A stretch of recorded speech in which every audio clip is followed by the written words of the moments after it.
Understanding the importance of the stakeholder perspective requires a bit of background information.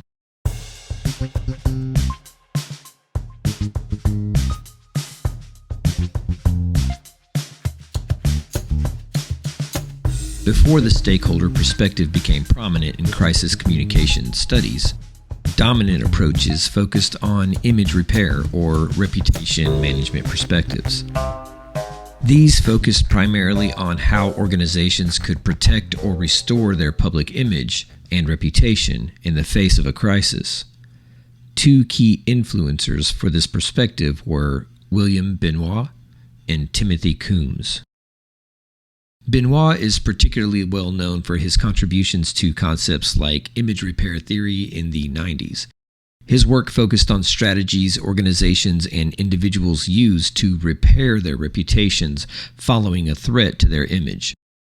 Benoit's framework includes 5 main strategies: denial, evasion of responsibility, reducing offensiveness, corrective action, and mortification. We aren't going to spend time on these concepts in this class, but you're welcome to research them on your own. Timothy Coombs is recognized for the Situational Crisis Communication Theory, SCCT, which was also established in the 90s and developed over the last few decades. This theory suggests that any response to a crisis should be contingent upon the specific situation. It provides a way to categorize crises and recommends appropriate communication strategies based on 2 factors. 1, the level of responsibility an organization should take, and 2, the threat level to the organization's reputation. You're welcome to research this more on your own, but again, we won't spend time focusing on either of these perspectives in this class. It's just important to understand that these were the foundation for why the stakeholder perspective became more popular in more recent time. Here is a short list of assumptions that underpin these earlier perspectives. 1, a focus on the organization's image. The primary concern for these foundational perspectives was a concern for how the crisis would affect an organization's public image and reputation. The strategies and communication efforts were largely driven by the desire to mitigate any negative impact on the organization's image. 2, concern with message strategy. The emphasis was on crafting messages that would be defended by the organization, that would minimize its reputational damage and persuade the public opinion in its favor. These included strategies like denial, evasion of responsibility, reducing perceived severity of the crisis, or offering corrective action. 3, a tendency to exercise strict control over communication. Organizations tended to control the flow of information tightly. This approach was often top-down, and with an emphasis on managing media relations and public statements. 4, institutionalized crisis response protocols. The focus, especially for those prior to Coombs, was on developing and following predefined crises response protocols designed to guide organizations in responding quickly and effectively to protect their image. 5, centering messages from professional spokespersons or figureheads. Leadership roles, including that of the CEO or designated spokesperson, were central to the communication strategy. Their public statements and actions were seen as key to managing crises and the organization's image overall. 6, an entirely public relations-oriented communication strategy. The approach was heavily grounded in public relations practices. The goal was to shape public perception through strategic communication and media management. Because these perspectives were almost entirely concerned with image management, an array of stakeholder concerns were often disregarded.